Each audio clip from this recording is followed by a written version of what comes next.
but my next guest has had fame for many years. In fact, he's squeezed his way through life, literally.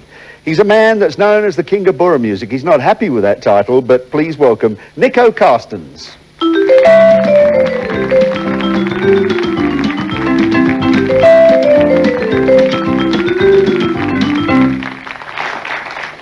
Nico, the king of Boer music, that is a tribute second to none, but you hate it. Why? Well, I suppose everybody who plays an instrument, who's a musician, would like to be named king of something, you know. But I grew up in the era of big bands and instrumentalists like Dave Brubeck and Oscar Peterson. So you're really a jazz lover as such? Oh, yes. Yeah, that's how I started off. What kind of music do you like, Barry? I enjoy jazz immensely, but you don't get up like the Shack Attack type jazz. I enjoy that immensely. Have you ever tried any of this? No, no, I certainly haven't. No, I'm looking forward to it maybe later on. Yeah, with Nico. I think we should get him doing a bit of this. Why not? Yeah. Nico, tell me something. You made a statement, the only authentic South African music is black music. Well, that's true, because Boer music or folk music came to this country from Europe, from the continent. You know, like, for instance, a mazurka, which is a fast waltz, is Polish, the Polish mazur. And stuff like Sari Mare was written in America. And Brandewijn Laat My Staan, one of the folk tunes, it comes from the continent. So with all the immigrants, you know, the people who came to this country originally, and then the 1820 settlers and so on from Scotland and so forth, where the word, like in Afrikaans, you have a word cities for it's a very lovely tempo, but it comes from the original Scottish. So there is even the old pioneers, the Boere, the voortrekkers and everybody, they did not play an authentic South African music that they found in this country. It actually came with them. So that is why I say that the only real authentic music must be black music. Let's talk about Boer music again, because for those that like it, all well and good, but for those that don't, do you feel that there's a stigma attached to it? People say, oh, Boer bop and stuff. No, I don't think so. I think Boer music, look, I've had a long ongoing war as far as this is concerned, because the reason being that the music I've written and recorded, and music of mine that has been recorded and has, well, like Zambezi, for instance. We brought you on with Zambezi. Oh, that right. was a big hit for you. That was on top of the British hit parade for 6 weeks, and then to the continent in Scandinavia for another 6 weeks, the Eddie Calvert recording. And a number of mine called Klokkiewals, which is an evergreen here. I still have to play it all the time at functions, dances, concerts, and so forth. That was recorded by Henri René with a 60-piece choir and strings in LA. And I wrote a lot of tangos and everything. What I have against the sort of Boer orchestra or King of Boer music label is that if my tangos and Zambezi and Klokkiewals, if that's Boer music, for sure, then I play Boer music. What's your philosophy on life, Nico? Short and sweet, yeah. I read the other day, and I agree with this entirely. You know, life is funny and strange, and a lot of things happen. And this fellow said, life, dash, this short joke between sperm and worm.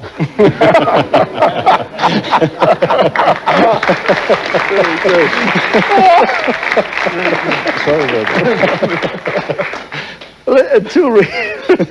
How do you follow that one, Barry? I mean, really. Good. Until recently, you had sold probably more records than any other South African. In fact, I think it's over 1 million copies of your records. But now Johnny Clegg, of course, has got to, I think we heard on Friday, 1.5 million copies, which I think is really tremendous for South African music and Johnny Clegg, and fantastic. Good luck to the guys.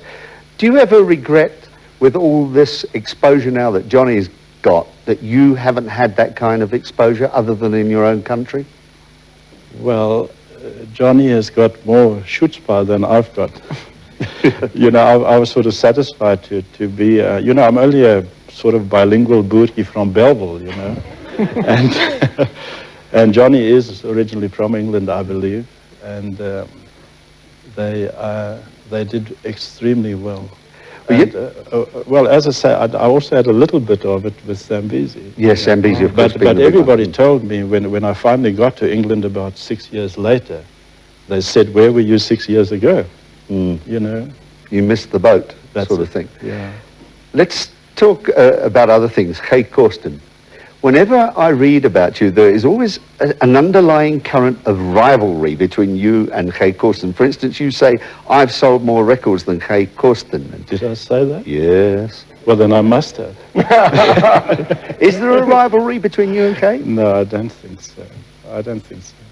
I heard a very amusing story about Geen Carstens the other day. Apparently, he went to a restaurant and there was a mess up with the tables, and he said, "Don't you know who I am?"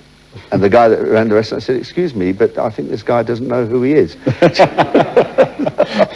don't know whether it's true or not, but never mind. Touring. You did a lot of touring, of course, yes, with your orchestra and so on. Did you have some amusing incidents? Yeah, plenty of those. You know, when you tour with musicians and when you're mixed with them all the time, then you can't help but having amusing incidents, you know. Be quiet. We were went on a tour of the two Rhodesias, now Zambia and so forth, Zimbabwe, then Rhodesia, Northern Rhodesia, and you know, all those small hotels, the same in Southwest Africa, they all have a sort of an inner courtyard, like there's a stoop veranda built around this courtyard, and then the rooms and the bar and so forth. And this courtyard is cement, very rough cement, and that's where they dance, you see. So we set up on this veranda thing, and then they started dancing, but the floor is very rough. So the owner of the hotel, I said to him, "Better put something on, you know, like French chalk or crystals or something." So he quickly called his barman, and he said, "Go and fetch some crystals or chalk or whatever."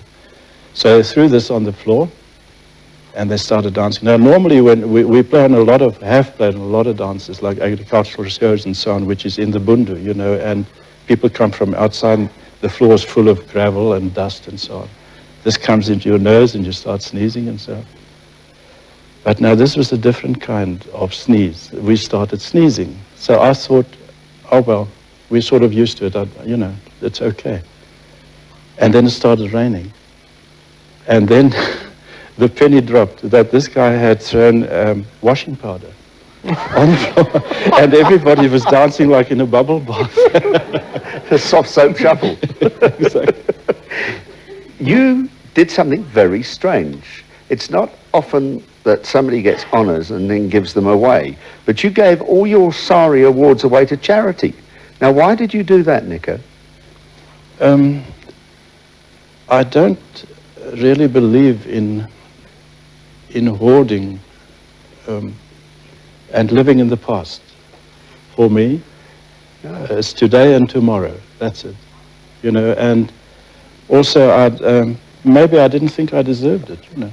I'm sure you did. But Barry, could you do that? Give your awards away? No, I think it's recognition of the work that Nico's done. I mean, Zambezi, I can remember being a very big hit when I was in England. I mean, it was an incredible hit, and not even knowing who Nico was.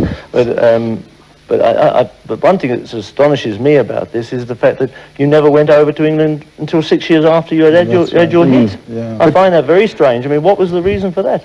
But to give away your awards for all those years of sweat. Well, someone phoned me, and this lady had some charity thing on. She phoned myself and Gary Player and some rugby players for sort of mementos or something, which they sell on an auction. And then she asked me whether I had anything, and I said, yeah, sure, she can come by. I wasn't there, so I told my servant to give her the awards. That's, you know. No remorse? No. I think I would have done some for remorse. a good cause. Eh? Oh, yeah, it was a very good cause. But still, don't you want to have some sort of thing where you actually genuinely can go down memory lane a little bit, or don't you bother with memory lane? Yeah, only my children. I've got 5 wonderful children, and that's my memory lane. That's where the bank balance goes as well. Have you got a memory lane like that as well?